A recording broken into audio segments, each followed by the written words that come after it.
Okay. Uh,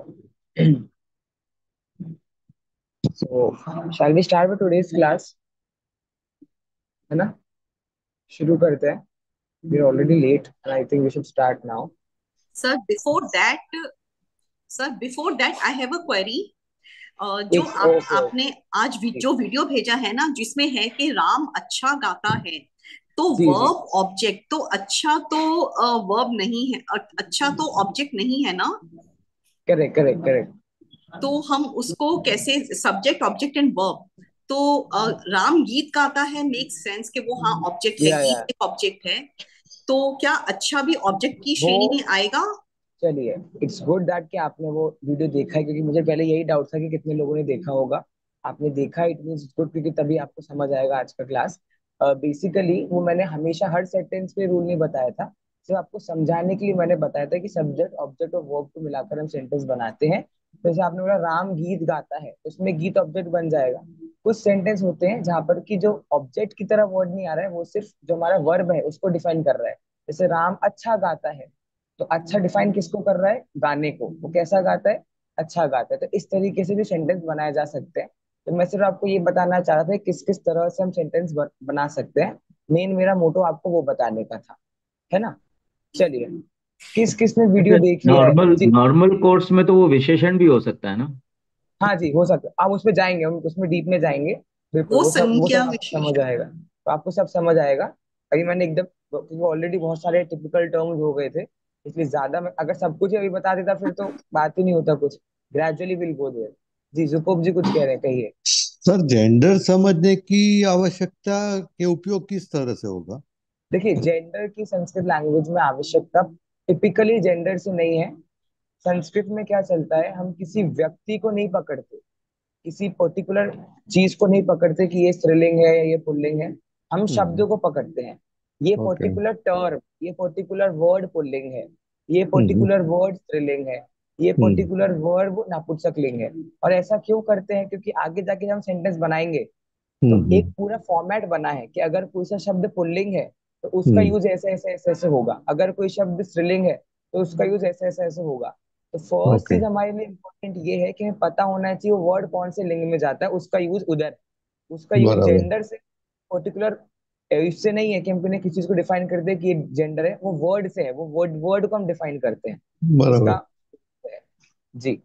okay जी। चलिए, thank you. और किस ओके, और किसने वीडियो देख लिया है? बस हैंड रेस कर दीजिए किस किसने वीडियो देख लिया जो मैंने आपको भेजा था. अच्छा, हाफ देखा है. ओके. देखिए, जिनने मैं देख सर लिया मैंने है, भी हाफ ही देखा है, नॉट फुल जी बट। जी, no issue, no issue. After the class you should complete watching it fully. ठीक है, ऑल दो आज की क्लास का आपको नीड नहीं होगी, लेकिन वो मैंने सिर्फ एक आपको ओवरव्यू के लिए वीडियो मैंने बना के भेजा था कि आपके दिमाग में सिर्फ थोड़ा बहुत आपको आइडिया आ जाए कि हम क्या पढ़ने वाले हैं. ठीक है. चलिए, लास्ट क्लास तक हमारा चलिए हैंड डाउन कर लीजिए आप लोग.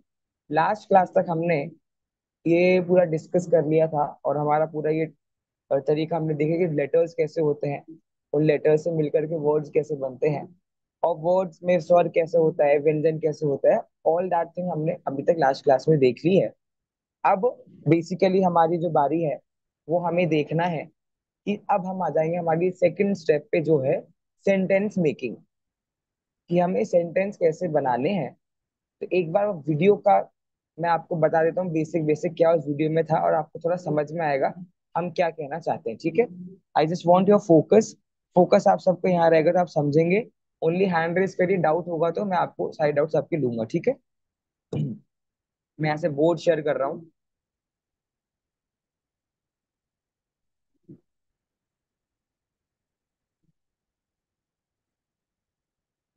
चलिए, जैसा आप लोगों ने वीडियो में भी देखा था, यहाँ पर ही मैं बता रहा हूँ.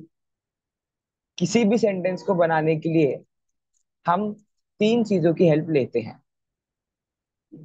सबसे पहली चीज जो है वो है कर्ता. जस्ट अ सेकंड, एक सेकंड. इधर से कोई वो आप इसको छेड़ देते हो आप लोग बार बार, व्हाइट बोर्ड को. वो सेटिंग्स करनी पड़ती है.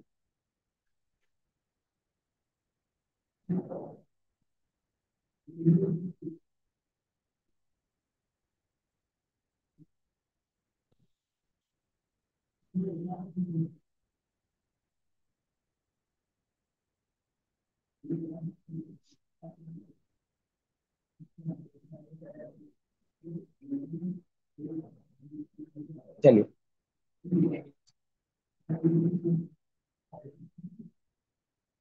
तीन चीजें मेन होती हैं किसी भी सेंटेंस को जब हम बना रहे हैं उसमें। सबसे पहली चीज क्या होती है? कर्ता। राइट। सबसे पहली चीज क्या होती है? कर्ता।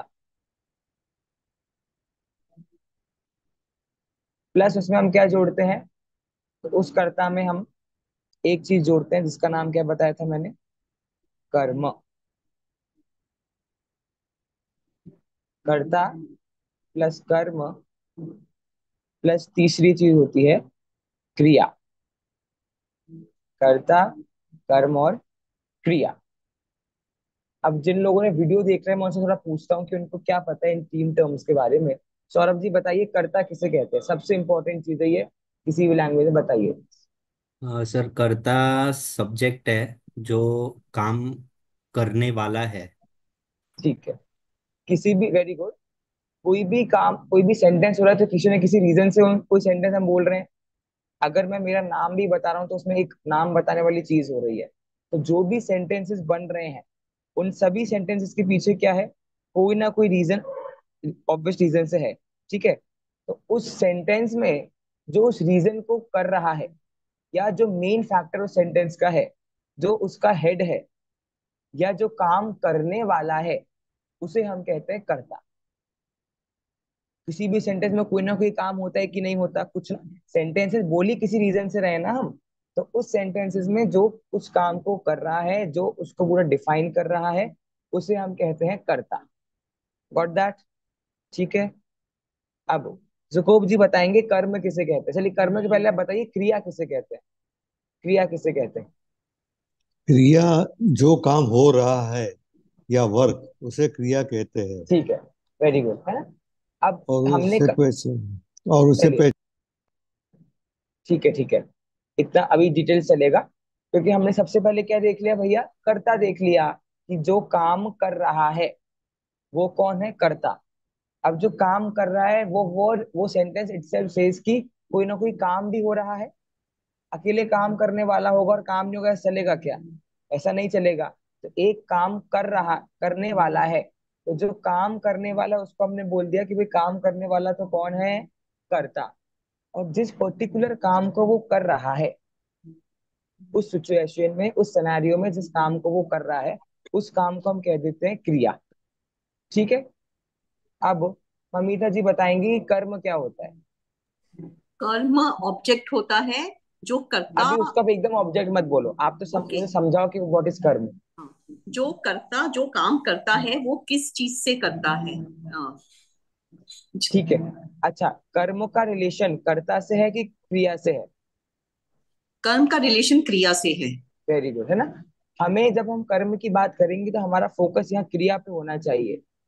कर्म कहीं ना कुछ एड अप कर रहा है क्रिया के बारे में, या तो उसकी क्वालिटी बताएगा, उसके बारे में कुछ इंपॉर्टेंट बताएगा, उसके बारे में कुछ स्पेशल बताएगा। तो इसलिए कर्म का रिलेशन हमेशा कहाँ होता है? तो कर्म का रिलेशन होता है क्रिया की तरफ। ठीक है। चलिए, पहली चीज तो ये मेन इंपॉर्टेंट चीज थी। अब एक सेंटेंस में लिख रहा हूं, उसमें से आप लोगों से पूछता हूँ, आप लोग को बताना है वो क्या है। ठीक है। पहले पढ़ के पूछूंगा मैं, आप पढ़ते कैसे हैं।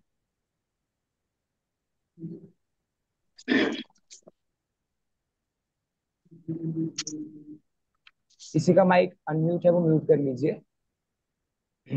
चलिए, एकता जी एक बार सेंटेंस पढ़िए, क्या लिखा है बोर्ड पे? सेंटेंस जो लिखा पढ़िए एक बार। अ, बालकः पाठ पाठं पठति पठति। पठती। तो पूरा पूरा बोलिए, हमने शब्द में सीखा था ना अभी, थ में और जुड़ गया है ना, तो वो पूरा बन गया पठती। बालकः पाठम बाल पठती। ठीक है। चलिए, अच्छा आप बता सकते हैं इस सेंटेंस में कर्ता क्या है और क्यों है? कर्ता बालकः बालक है। रुकिए रुकिए रुकिए, सिर्फ एकता जी बोले, बाकी लोग नहीं बोलेगा कोई भी अभी। बालक कर्ता है। जी।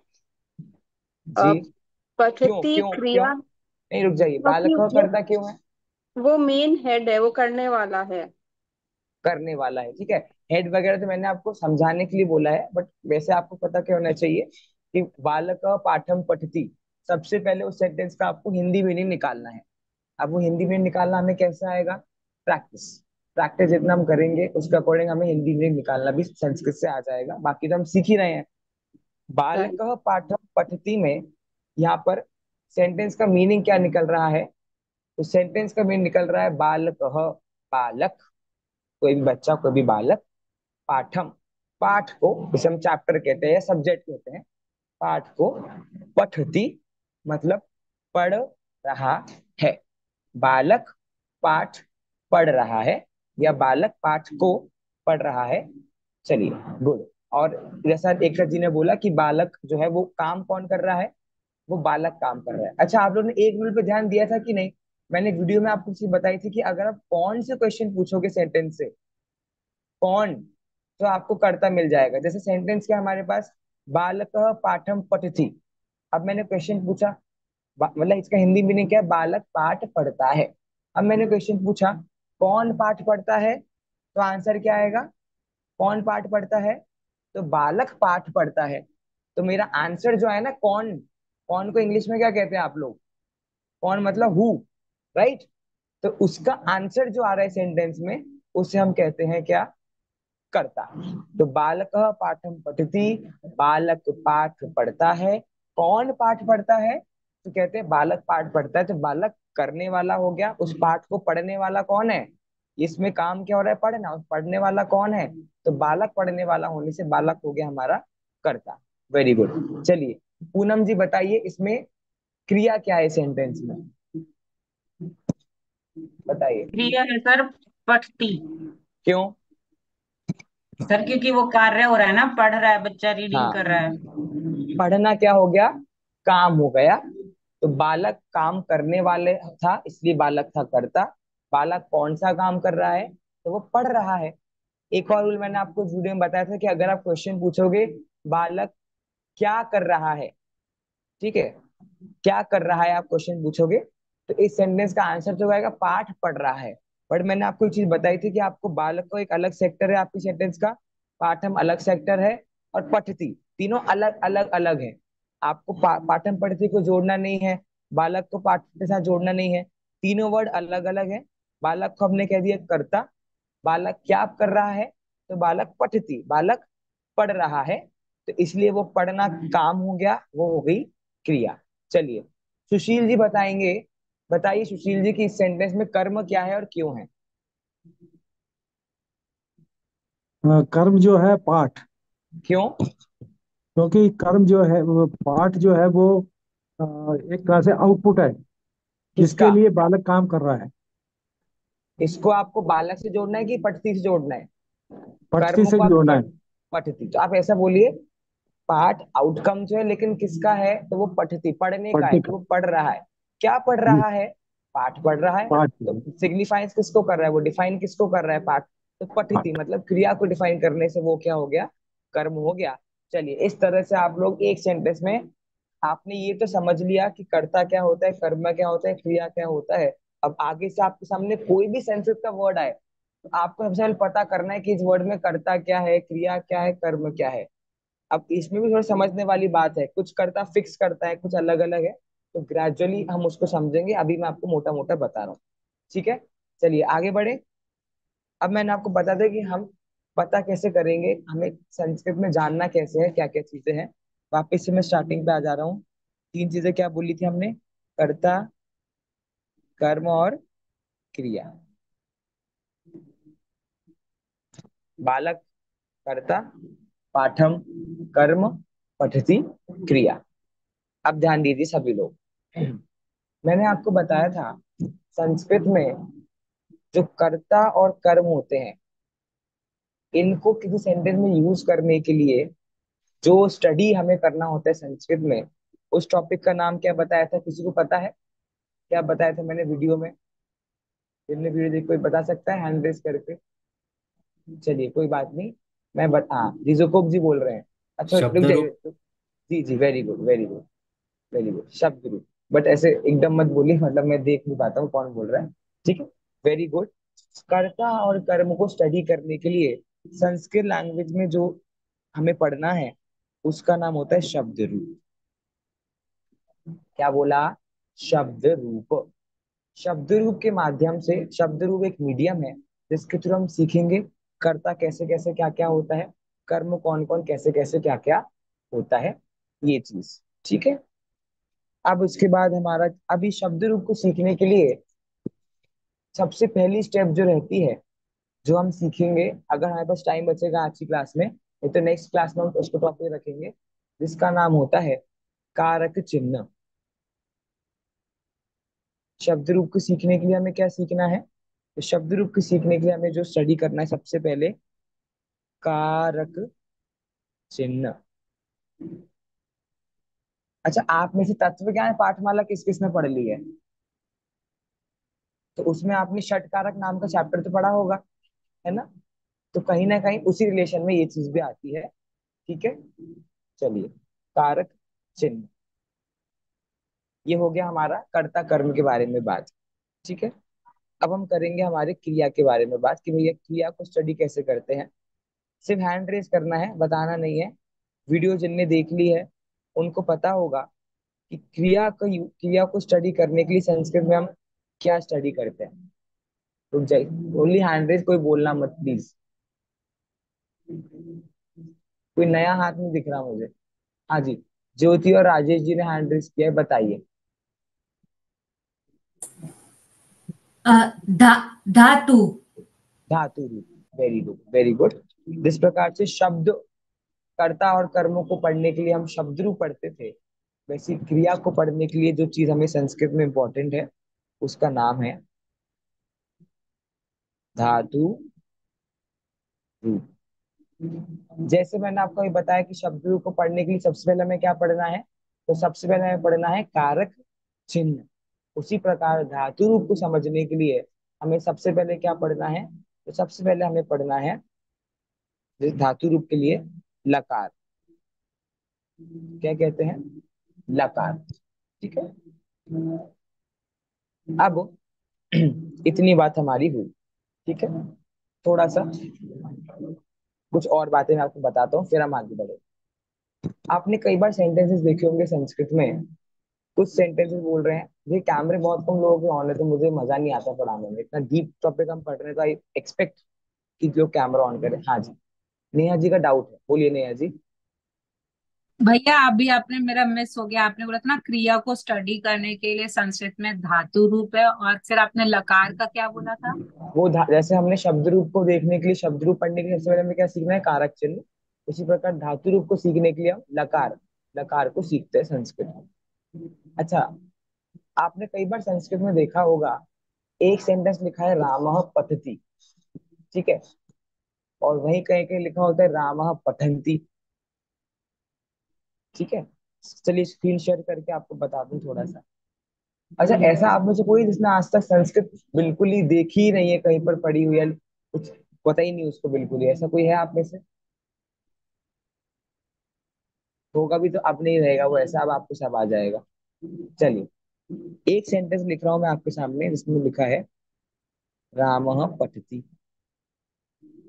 ठीक है, एक सेंटेंस हमारा ये है रामः पठति। एक सेंटेंस लिखा है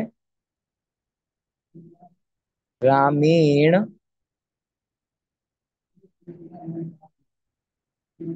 पठसी। नहीं, पठसी तो नहीं होगा वैसे, फॉर एग्जाम्पल बोल रहा हूँ, वैसे ये सेंटेंस शुद्ध नहीं है, ये एक अशुद्ध सेंटेंस है, रामीन पठंती, गलत शब्द, फिर भी मैं आपको समझाने के लिए इसको ले रहा हूँ बस। ठीक है, अब एक जगह लिखा है रामः पठति, रामः, अब वहीं कहीं कहीं पर लिखा है रामेण, ये डिफरेंस कैसे आ गया?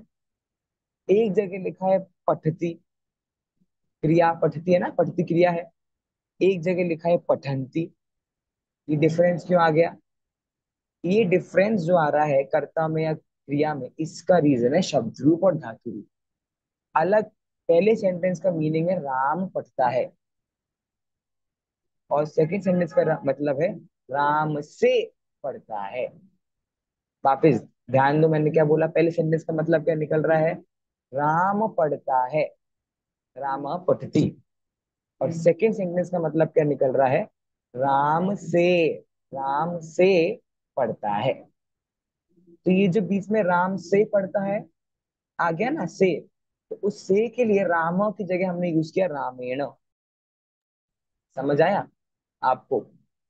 तो इस तरीके से जो राम से पढ़ता है, अब अगर मैं वही बोलता राम में पढ़ता है, राम में, तो वहां पर मैं यूज करता रामात, मतलब अलग शब्द का वहां पर मैं यूज करता।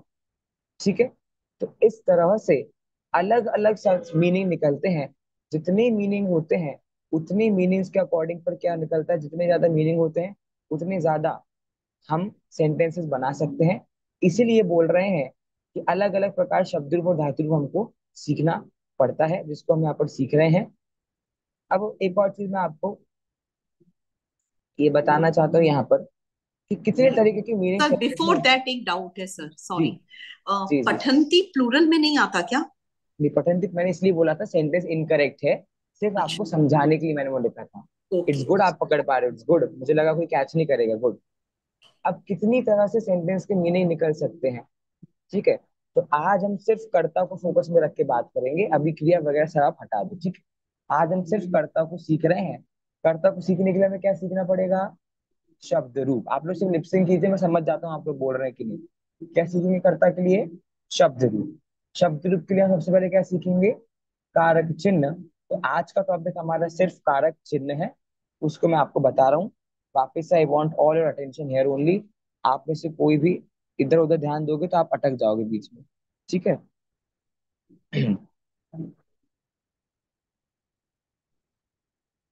जस्ट अ सेकंड, मैं बोर्ड शेयर करता हूँ यहाँ से।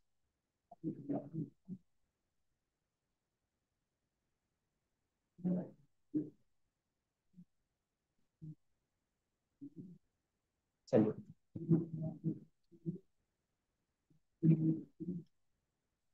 किसी को षट कारक के, किसी को कारक के नाम पता है क्या?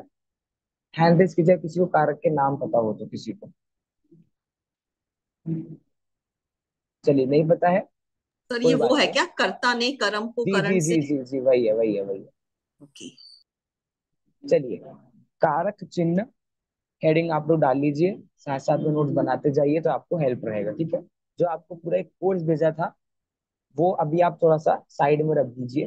हम अलग तरीके से आपके नोट्स के थ्रू आप पूरा पढ़ लेंगे, आपको अलग से कुछ प्रिंट आउट वगैरह कराने की जरूरत नहीं है। कोई प्रिंट आउट मुझसे पूछे बिना भी आपको नहीं कराना है, ठीक है? अभी उन सबकी कोई जरूरत नहीं है। प्रिंट आउट की जरूरत जो थी वो आपको मैंने बता दिया पहला टॉपिक। अब आपको प्रिंट आउट नहीं, अब जो कुछ है आपके नोट्स है, ठीक है? अभी तो मैंने आपको क्लासरूम पे सिर्फ आपके वो मांगे थे होमवर्क, मैं धीरे धीरे आपसे आपके नोट्स भी मांगूंगा on the classroom. I will check it there, ठीक है? तो सबको क्लासरूम भी ज्वाइन करना है। चलिए, कारक चिन्ह, तो मैं आपको बता रहा था कि अलग अलग तरह के डिफरेंस क्यों आ जाता है। तो कर्ता का यूज जो होता है, जिसके शब्द जो हम सीख रहे हैं, 7 तरीकों से हम यूज कर सकते हैं।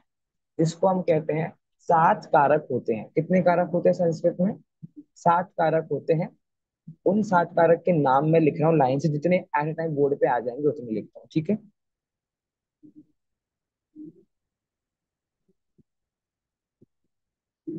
छोटा लिखता हूँ थोड़ा सा।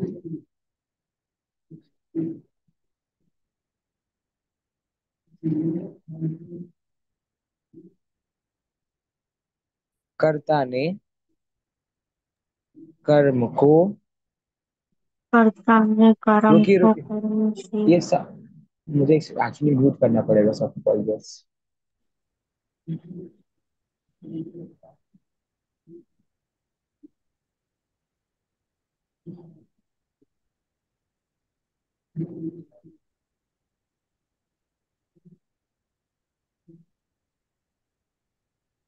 मैं फिर बोल रहा हूँ, आप लोग बोर्ड टच मत कीजिए, आप लोग बोर्ड टच करते हैं हर बार।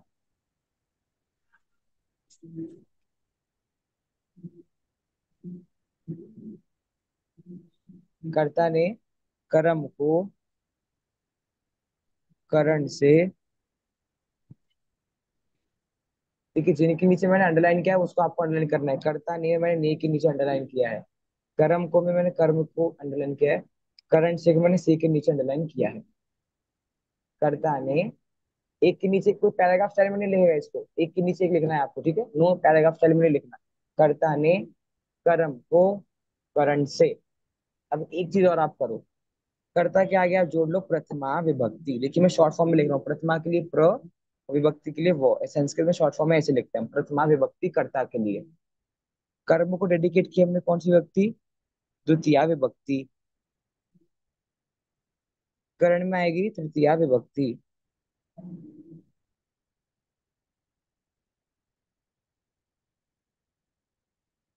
थोड़ा इंक चेंज करूंगा तो आपको समझ आएगा। प्रथमा विभक्ति, द्वितीय विभक्ति, तृतीय विभक्ति, ये हमारी विभक्तियां हैं। सेंटर में क्या है, तो सेंटर में हमारे कारक चिन्ह है, कर्ता, कर्म और करण। कर्ता का मीनिंग है कर्ता ने कर्म को करण से। तीन व्यक्तियां क्लियर हो गई, कर्ता ने कर्म को करण से। हाँ मोक्षम बोलो, क्या डाउट है। सर मेरे को ये सारे आते हैं सातों के साथ। Very good. आपके से इंटेलिजेंट नहीं ना हर कोई यहाँ, तो आपके सबको इंटेलिजेंट कर दें हम, इसलिए। लेकिन आपने हिंदी में पढ़े होंगे इनका, जब आपको संस्कृत में करना नहीं आता होगा, हिंदी में भी ऐसे ही चलता है, बताऊंगा मैं आपको, ठीक है। कर्ता ने कर्म को करण से। चलिए मैं इसको रब कर रहा हूँ, ठीक है, आगे बढ़ते हैं अब हम।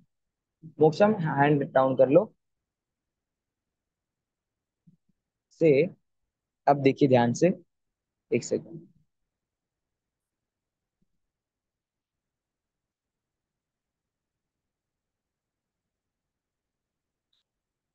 कर्ता ने कर्म को करण से संप्रदान के लिए।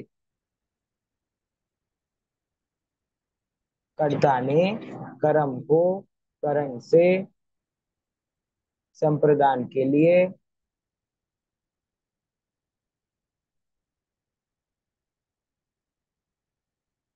जी सौरभ जी कुछ कह रहे हैं, कहिए। सर कुछ समझ नहीं आ रहा है। देखिए ये कुछ भी समझना नहीं है आपको, आपको सिर्फ टर्म्स याद करने हैं, कार्य अभी तो समझना ही नहीं है। आपने कुछ अभी तो 7 कारक बोले ना, तो ये सातवां है सात क्या? विभक्तियां, हाँ जी यही है, कर्ता पहला, दूसरा कर्म, तीसरा करण, चौथा संप्रदान। ऐसा अभी समझो मत, अभी आपसे नोट्स बनाओ, मैं आपको बताता हूँ क्या चीज है ये। धीरे धीरे, मैं हूं आपको समझना, ऐसा हो ही नहीं सकता, बस आप पेशेंस तो रखो। कर्ता ने कर्म को करण से संप्रदान के लिए। बताइए संप्रदान कौन सी व्यक्ति होगी, कौन सी व्यक्ति संप्रदान, चतुर्थी विभक्ति है ना, चतुर्थी विभक्ति। कर्ता ने कर्म को करण से संप्रदान के लिए। आ रहा हूं मैं, आप जो किसी के डाउट पे आ रहा हूँ। अपादान से,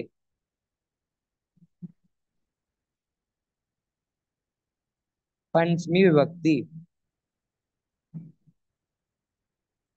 जी है, ज्योति जी कुछ कह रहे थे, बोलिए, आपका डाउट था कुछ। ज्योति एंड राजेश जी, अच्छा मैं आपको अनम्यूट करता हूँ, जी No, बोलिए। I was just going to answer. No problem. Okay okay fine. No. पहले आप लोग नोट्स बना लो, मैं आपको सब बता दूं ये क्या आपके सामने इतना जो हड़कम से टर्म्स आ गए ना अचानक, मैं आपको सब बता रहा हूँ। कर्ता ने कर्म को करण से संप्रदान के लिए, अपादान से। आगे बढ़ते हैं। संबंध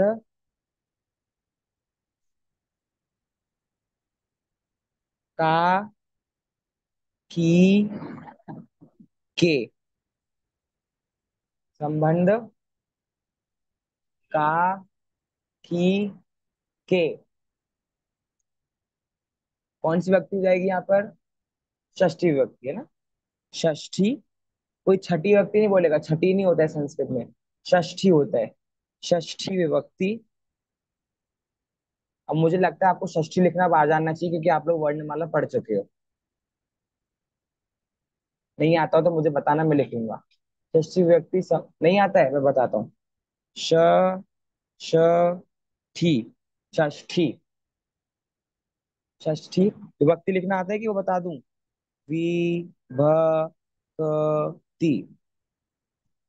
मैंने शॉर्ट फॉर्म में उसको क्या लिखा है, ये मैंने शॉर्ट फॉर्म बनाया इसका, षष्ठी विभक्ति। संबंध काकी के, काकी के, और इसके आगे जोड़ लीजिए आप, मेरे पास बोर्ड छोटा इसलिए मैं लिख रहा हूँ, रा री रे। ये संबंध की 6 दोस्त है, संबंध का की के, रा री रे। संबंध काकी के रारी रे। और एंड में आखिरी व्यक्ति पे हम चलते हैं जिसका नाम है साधी व्यक्ति। अधिकरण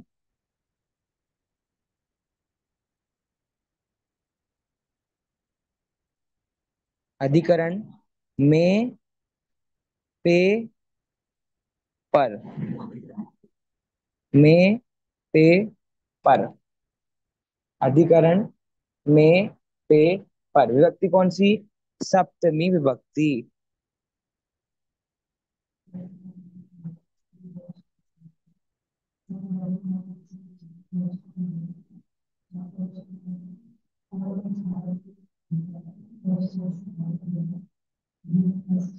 अधिकरण में पे पर। और आखिरी अब 7 व्यक्ति यहाँ पर हो गई। एक चीज और इसके साथ ऐड कर लीजिए, मैं सब समझा रहा हूँ, आप लोग के चेहरे देख के समझ रहा हूँ, कुछ समझ नहीं आ रहा, मैं सब समझाऊंगा, बस आप लिख तो लो तभी तो समझोगे। इसके नीचे आखिरी आपका आना चाहिए कॉलम संबोधन। संबोधन हे हो अरे। हे हो अरे। संबोधन हे हो अरे। चलिए अब मैं किसी से पूछ लेता हूँ आपने क्या लिखा है, तो मैं आपको पूरा समझाऊंगा, ठीक है? नेहा जी बताइए। मैं हटा रहा हूँ, ठीक है, स्क्रीन हटा रहा हूँ मैं, ठीक है, ओके। जी नेहा जी बोलिए। कर्ता ने कर्म को कारण से संप्रदान के लिए अपादान में से संबंध के अपादान क्या? अपादान क्या? में से। नहीं नहीं, अपादान से, ओनली से। अच्छा, अपादान से हाँ। बंध के काकी रेरारी। संबंध का की के। संबंध का की के रारी रे। तो अगर के ठीक है, काकी बोल दिया तो? कोई बात नहीं, बट वो फ्लो में फिर आपको आगे दिक्कत ना, इसलिए मैं ऐसा बोल रहा हूँ, चलेगा, ठीक है, आगे बढ़िए। अधिकरण में पेपर और संबोधन हे अरे ये भो। ठीक है। जी ज्योति जी कुछ बोलना चाह रहे हैं, बोलिए। मेरा प्रश्न है, आपने करण से कहा और अपादान से, तो जी इसमें वो दोनों जगह से है। दोनों में से डिफरेंस क्या क्यों? है?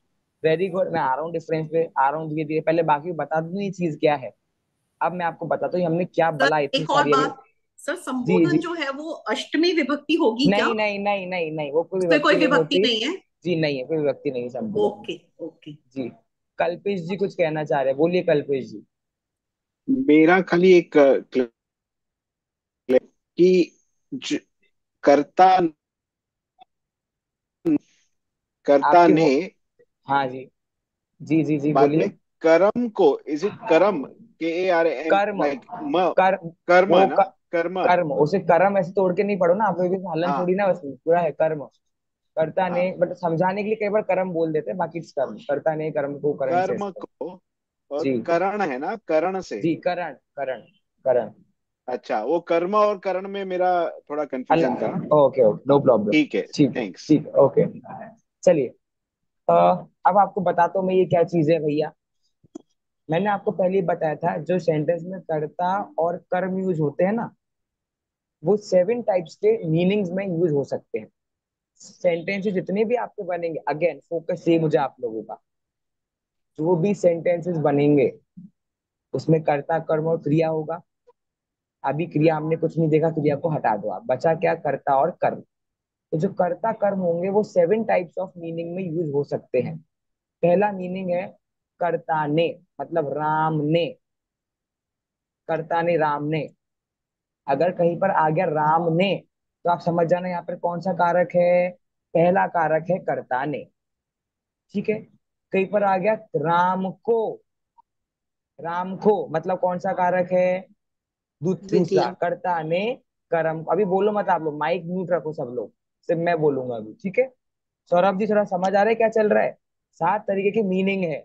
राम ने बोला तो मतलब कर्ता ने, कौन सी, अब आप ठीक है, फिर बोला राम को मतलब दूसरी व्यक्ति, करण को, सॉरी कर्म को।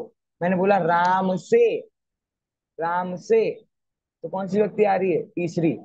तीसरी व्यक्ति मतलब करण से, मैंने बोला राम के लिए, राम के लिए, तो चौथी व्यक्ति में क्या यूज करेंगे हम?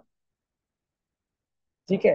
फिर मैंने बोला पांच व्यक्ति में सेम ही मीनिंग है, लेकिन मैं उसको बताऊंगा अलग अलग क्या मीनिंग होता है, तो मैं आपको बताऊंगा अभी, ठीक है? वो पांच में छोड़ दो। फिर मैंने बोला राम के, देखिए अगर मैं बोला राम के लिए, के लिए पूरा का पूरा यूज कर रहा हूं, तो वहां पे आएगी आपकी दूसरी चौथी विभक्ति। ठीक है, राम के लिए मैंने पूरा का पूरा अगर बोला, तो कौन सी व्यक्ति आएगी? चतुर्थी व्यक्ति आएगी। बस मैंने बोला ओनली राम के, इतना ही बोला बस, मैंने के साथ मैंने कुछ और यूज नहीं किया, तो वहां कौन सी व्यक्ति आएगी? षष्ठी विभक्ति आएगी। और अगर मैंने बोला राम में, या राम पे, या राम पर, तो वहां कौन सी विभक्ति आएगी? सप्तमी विभक्ति आएगी। ये तो विभक्तियां होंगी। और मैंने अगर बोला हे राम, तो हे राम बोलने पर क्या आएगा? संबोधन। आठ नहीं बोलना उसको, संबोधन। क्या बोलेंगे हे राम पर? संबोधन। तो आप कई बार अगर अब ठीक है, आपको इतना समझ आया। अब हम आपको अगली क्लास में बताएंगे कि राम ने के लिए तो राम यूज कर, लेकिन राम को हम संस्कृत में क्या बोलेंगे? अभी हमने हिंदी में समझा ना राम को मतलब, तो अभी आपको सिर्फ इतना पकड़ में आना चाहिए कि विभक्ति कौन सी यूज करी है। ठीक है, राम के लिए में कौन सी व्यक्ति यूज होती है आपको पता होना चाहिए। राम पर कौन सी व्यक्ति यूज होती है, राम में कौन सी व्यक्ति यूज होती है, राम से के लिए कौन सी व्यक्ति यूज होती है, क्योंकि संस्कृत में सारा का सारा खेल विभक्तियों का है। ये सात विभक्तियों में सारे के सारे शब्द डिवाइडेड हैं। जी ज्योति जी कुछ पूछ रहे हैं, पूछिए पूछिए। अब फिर से एक बार वो कर्म और संप्रदान और दूसरा क्या था? अपादान एंड सॉरी अपादान, अपादान और संबंध। संबंध, उसका डिफरेंस बताइए प्लीज। मैं बता रहा हूँ, देखिए सिंपल बात है। चौथी विभक्ति और षष्ठी विभक्ति में विभक्ति बोलूंगा, आपको पकड़ जाना है मैं कौन से कारक चिन्ह की बात कर रहा हूँ। ठीक है, चौथी विभक्ति मतलब कौन सा कारक है? करण। बताइए कौन? तो चौथी विभक्ति, चौथी विभक्ति। चतुर्थी विभक्ति संप्रदान। संप्रदान। और षष्ठी विभक्ति मतलब संबंध। षष्ठी विभक्ति संबंध। ठीक है, संबंध। ठीक है। देखिए चतुर्थी विभक्ति और षष्ठी विभक्ति, चौथी भी नहीं बोलना है, चतुर्थी बोलना है आपको। चतुर्थी विभक्ति और षष्ठी विभक्ति में अंतर यह है कि चतुर्थी विभक्ति का मीनिंग है राम के लिए, पूरा राम के लिए। लेकिन अगर षष्ठी विभक्ति में यूज करूंगा तो ओनली राम के, बस। राम के लिए फल लाओ, कौन सी विभक्ति हो गई? चतुर्थी विभक्ति हो गई। पर राम के फल लाओ, कौन सी विभक्ति हो गई? षष्ठी विभक्ति हो गई। समझ आया कि नहीं? ठीक है, चलिए। अब मैं कुछ तो आपको बता रहा था, डाउट आया था मैं भूल गया, कोई बात नहीं। अब आप लोग को ये सारे याद होने चाहिए। कर्ता ने सर कर्म। जी सर, ये करण करण का जो से है और अपादान का से है, हाँ उसमें हाँ, क्या यही बता डिफरेंस रहा था, बताया? थैंक यू, आपने मुझे याद दिला दिया, मैं यही बता रहा था। जब कोई चीज किसी से अलग होती है, या वहां पे लिख लीजिए पांच विभक्ति के आगे, पांच विभक्ति के आगे लिख लीजिए, पंचम विभक्ति के आगे अलग होने के अर्थ में से ब्रैकेट बना के लिख लीजिए, अलग होने के अर्थ में। मतलब फॉर एग्जाम्पल मैं आपको समझाता हूँ। अगर सेंटेंस है पेड़ से पत्ता गिरा, सेंटेंस क्या है?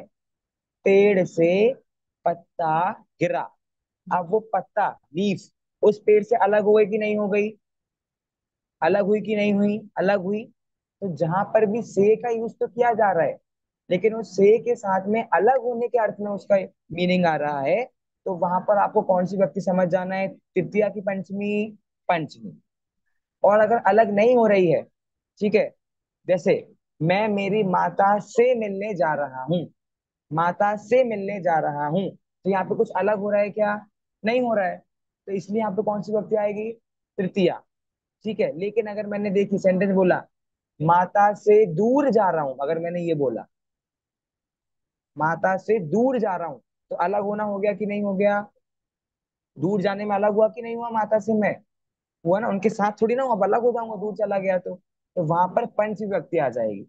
तो पूरा सेंटेंस का मीनिंग देखकर आपको यूज लगाना है कि भैया कहाँ पर कौन सी विभक्ति यूज होती है। ठीक है, वन मोर रूल अभी के लिए आप लोग समझो, अभी के लिए आपको समझना है, किसी भी सेंटेंस में आगे जाके चेंज होगा, बट फॉर स्टार्टिंग बिगिनिंग के लिए आपको क्या समझना है? कर्ता प्रथमा विभक्ति का होता है। 90% केसेस में जो कर्ता होता है वो कौन सी व्यक्ति का होगा? प्रथमा विभक्ति का होता है। और कर्म द्वितीया विभक्ति का होता है। समझ आया क्या बोला मैंने? कर्ता कौन सी व्यक्ति का होता है? कर्ता प्रथमा विभक्ति का होता है, ठीक है। और कर्म द्वितीय व्यक्ति का होता है। जी सौरभ जी बोलिए। सर विभक्ति का मीनिंग बताओ, विभक्ति मतलब क्या? विभक्ति का मीनिंग ही मीनिंग है, अर्थ, कि विभक्ति कौन से मतलब अर्थ अर्थ। में। अगर मैंने बोला राम ने, तो ने अर्थ में कौन सी व्यक्ति आ रही है? प्रथमा। अगर मैंने बोला राम को अर्थ में कौन सी व्यक्ति आ रही है? द्वितीय। अगर मैंने बोला राम से अलग होने के अर्थ में कौन सी व्यक्ति आ रही है? तो पंचमी व्यक्ति आ रही है। राम के लिए, तो के लिए अर्थ में कौन सी व्यक्ति आ रही है?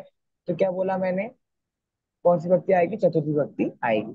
अब ये तो मैंने आपको हिंदी में बता दिया। आज नेक्स्ट क्लास जो हमारी होगी उसमें आपको संस्कृत में बताऊंगा कि भैया राम ने के लिए हम संस्कृत में क्या वर्ड यूज करेंगे, राम को के लिए हम संस्कृत में क्या वर्ड यूज करेंगे, राम के लिए संस्कृत में क्या वर्ड यूज करेंगे। एक तो चीज ये। दूसरी चीज, अगर मैंने बोला तीन तीन चलिए छोड़िए, दो राम को फल चाहिए। क्या बोला मैंने? दो राम को फल चाहिए। तो कौन सी व्यक्ति का यूज हो रहा है पहले तो आप ये बताइए, विभक्ति कौन सी यूज हो रही है यहाँ पर? चलिए मैं किसी से पूछता हूँ, सोनल जी आपसे पूछता हूँ।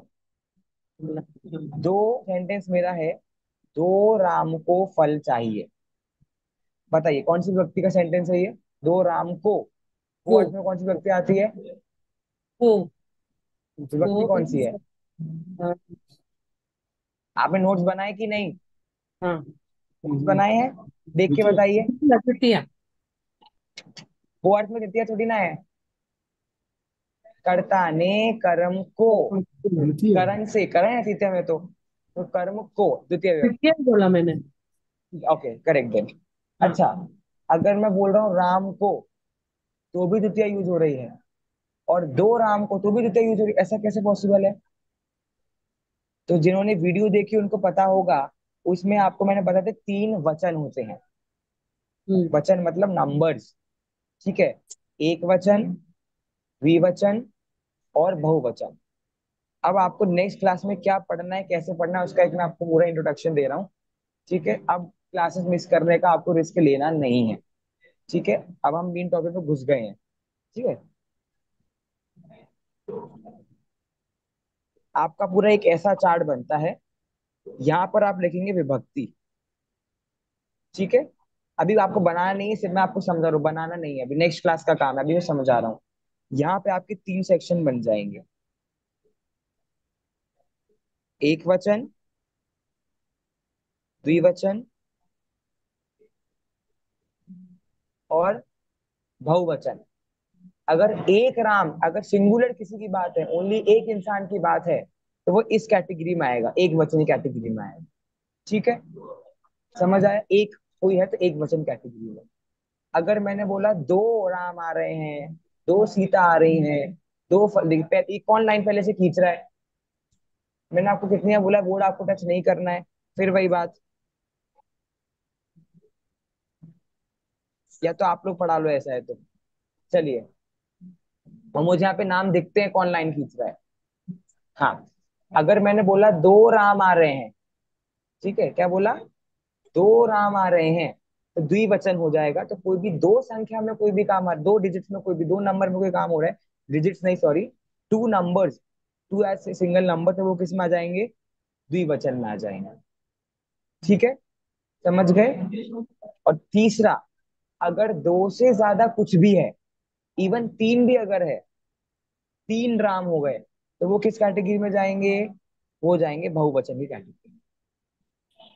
अगर एक ही कोई चीज है तो वो किस कैटेगरी में आ जाएंगे? एक वचन की कैटेगरी में आ जाएंगे। अगर दो कोई चीज है वो किस कैटेगरी में जाएंगे? द्विवचन में आ जाएंगे। और दो से ज्यादा कुछ भी है, दो से ज्यादा कुछ भी है, तो वो किस कैटेगरी में जाएंगे? बहुवचन में जाएंगे। अब आपको पूरा का पूरा जो हम कर्ता पढ़ेंगे, कर्ता जानने के लिए, तो आपका पूरा चार्ट यहाँ पर ऐसे ही बनेगा। यहाँ पर आप लेंगे प्रथमा विभक्ति, द्वितीय विभक्ति, तृतीय विभक्ति, ऐसे करके लिखेंगे। यहाँ एक वचन, द्विवचन और बहुवचन आ जाएगा, ठीक है। तो यहाँ पर क्या आएगा, एक राम, तो एक शब्द है। दो राम, एक राम ने, तो वो एक वचन। दो राम ने, तो प्रथम विभक्ति का द्विवचन। तीन राम ने, तो प्रथमा विभक्ति का ही बहुवचन। ठीक है। अगर मैंने बोला एक राम को, तो द्विवचन का द्वितीय व्यक्ति का एक वचन। दो राम को, तो द्वितीय विभक्ति का द्विवचन। तीन राम को या चार राम को, तो द्वितीय विभक्ति का बहुवचन। मतलब आपको विभक्ति का भी ध्यान रखना है, वचन का भी ध्यान रखना है, और तीसरी एक और चीज का आपको ध्यान रखना है, जिसका नाम है लिंग। क्या बोला? लिंग। जिन्होंने क्लास पढ़ी उनमें से मुझे कौन बताएगा संस्कृत में कितने लिंग होते हैं? इसके पहले मैंने रिकॉर्डिंग भेजी थी, आप लोग को हैंड रेस कीजिए। मैं हैंड रेस करने बोलता हूँ, आप लोग माइक अनम्यूट कर लेते हो। जी सौरभ जी बोलिए। तो सर पुल्लिंग, स्त्रीलिंग और नपुंसकलिंग। नपुसक। नपुंसकलिंग। नपुसक। नपुसक लिखना आता है क्या आप लोगों को? न पु आधा स क लिंग ग। ठीक है। पुल्लिंग, स्त्रीलिंग और नपुंसकलिंग। नपुंसकलिंग की सातों विभक्तियों में शब्द अलग तरीके, मीनिंग वही रहेगा, कर्ता ने कर्म को करंट से, लेकिन उसके शब्द रूप अलग तरीके से चलेंगे। अगर नपुंसकलिंग कोई शब्द है तो उसके शब्द रूप अलग तरीके से चलेंगे। मैंने आपको बताया भी था रिकॉर्डिंग में, अगर जो शब्द अ से एंड हो रहे हैं, अकारांत, तो वो शब्द पुल्लिंग होते हैं। वो शब्द आ से एंड हो रहा है, फॉर एग्जाम्पल राम शब्द में एंड में अ है, म प्लस अ, पढ़ा है आप लोगों ने, है ना? तो वो हो जाएगा पुल्लिंग। अकारांत, अकारांत मतलब जिन शब्दों का एंड अ से हो रहा है। ठीक है। अगर मैंने बोला रमा, इसका एंड किससे हो रहा है? आ से, दीर्घ आ से, तो ये हो जाएगा आकारांत। तो अकारांत शब्द जो होते हैं, जो अ से एंड होते हैं, वो सारे पुल्लिंग होते हैं। आकारांत शब्द जो बड़े आ से दीर्घ अ से एंड होते हैं, वो सारे आकारांत शब्द स्त्रीलिंग होते हैं। इकारांत शब्द मतलब जो ई से एंड होते हैं, वो सारे शब्द स्त्रीलिंग होते हैं। उकारांत शब्द जो ऊ से एंड होते हैं, साधु, गुरु, जो ऊ से एंड होते हैं, वो शब्द सारे पुल्लिंग होते हैं। तो इस तरीके से कुछ डिफरेंशिएशन है। जैसे मित्रम, जो म से एंड हो रहे हैं, फलम, वृक्ष, वृक्ष तो नहीं, मित्रम, फलम, ऐसे कोई शब्द हैं जब वो नपुंसक लिंग में यूज होते हैं। अब कुछ एक्सेप्शनल केस भी है, जिसे हम संस्कृत में कहते हैं अपवाद। एक्सेप्शनल केस को संस्कृत में क्या कहते हैं? अपवाद। ठीक है। तो जैसे मित्र शब्द, जो वृक्ष शब्द है ना, वृक्ष, वृक्ष मतलब क्या होता है? पेड़। तो वृक्ष क्या है? तो वृक्ष हमारा पुल्लिंग शब्द है। इसलिए मैंने आपको पहले ही बोला था, यहाँ पर उसके जेंडर से फर्क नहीं पड़ता है, शब्द से फर्क पड़ता है, फिक्स है। ये शब्द पुल्लिंग है, ये शब्द नपुंसकलिंग है, ये शब्द स्त्रीलिंग है। इस तरह से आज की हमारी क्लास में हमने मोटा मोटा आपको पढ़ाया, और डीप में इसके हम धीरे धीरे क्लास के थ्रू जाएंगे। किसी को कोई डाउट है क्या? Yes sir. सर जी चक्षु पूछिए। कौन सा लिंग होगा? चक्षु बताइए। उकारांत ऊ से एंड हो रहा है तो कौन सा लिंग होगा? उकारांत में आपने क्या बताया? पुल्लिंग। पुल्लिंग। उकारांत भी पुलिंग है। मतलब इट डजंट मैटर कि वो पुलिंग एक्चुअल में वो पुलिंग है ना, हाँ, doesn't matter, doesn't matter, according to the doesn't matter end of term the. Word. वो भी मैं आपको और बताऊंगा ना, अभी उस पर डीप में मत जाओ। जी नेहा जी पूछ रही है डाउट, पूछिए नेहा जी। भैया जैसे आपने संबंध काकी के बताया था, तो रा री रे जो मैंने पहले पढ़ा हुआ है, तो रा री रे तो कभी मैंने सुना आएगा, नहीं। वो भी आएगा, आएगा। उसमें शब्द इसका के भी एंड से है। हाँ, हाँ उसका भी हो जाएगा, धीरे धीरे आ जाएगा। आप अभी सब आप याद रखो। ठीक है। मुझे नेक्स्ट क्लास में आप लोगों से याद चाहिए। ठीक है। मुझे नेक्स्ट क्लास में आप लोगों से ये सारे के सारे कारक चिन्ह जो हैं, ये याद चाहिए। ठीक है। अभी के लिए हमारी क्लास हम खत्म करते हैं। ठीक है। किसी और को डाउट तो है नहीं, है ना? नेक्स्ट क्लास में आपको कारक चिन्ह याद हो जाने चाहिए, वरना आगे नहीं बढ़ पाएंगे सर सबको। ये सर जी। जी। संबोधन में जो हे भो और बता हरे बताया, तो अरे उसमें हे तो ठीक है, हे राम, लेकिन भो हाँ, क्या है? वो संस्कृत में अहो के लिए यूज करते हैं। अहो भाग्य हमारे, ऐसा बोलते हैं ना हम। तो अच्छा। वो हो गया। अरे तो उस पता ही है आपको, अरे का भी अलग हाँ अर्थ है। अरे राम, किसी को बुला रहे हैं, अरे राम, तो ऐसे हाँ। करते हैं। ठीक है। ओ, हो गया। खत्म करें आज की क्लास। जी सौरभ जी बोलिए। सर वो एट्थ अष्टम एट तो नहीं बोलो, नहीं वो विभक्त। विभक्ति नहीं है, वो विभक्ति नहीं है। वो संबोधन है, विभक्ति में इंक्लूड नहीं करते उसे हम, ठीक है, वो अलग से है। सर क्या ठीक है। फर्क है विभक्ति, उसको क्यों विभक्ति में नहीं डाला क्योंकि गया? वो कर्ता नहीं बन सकता ना, कर्ता नहीं बन सकता इसमें। कर्ता, और मैंने आपको बताया है कर्ता के लिए हम पढ़ रहे हैं शब्द रूप, है ना। वो सिर्फ जहाँ हम बोलते हैं ना एक्सक्लेमेशन मार्क जो लगता है आपका, हाँ। वो एक्सक्लेमेशन मार्क के लिए यूज होता है उसका बस, इसलिए विभक्ति को यूज नहीं करेंगे उसे। 7 सर विभक्तियां और विभक्ति एक का संबोधन। शब्दार्थ, विभक्ति का वो शब्दार्थ कुछ है क्या? वो विभक्ति मीनिंग, विभक्ति का अर्थ किस अर्थ में प्रयोग होती है उसको विभक्ति बोल देते हैं। जी सर एक जी, और बात आप बता रहे थे, जो आप बोल रहे थे दो राम के लिए कौन, उसके लिए भी को द्विवचन, लगेगा, वो क्या रीजन है? द्विवचन, वो सब मैं आपको बताऊंगा नेक्स्ट क्लास में। ओके द्विवचन वो कैसे ओके। यूज करना है वो आपको समझ आएगा। जी ज्योति जी बोलिए।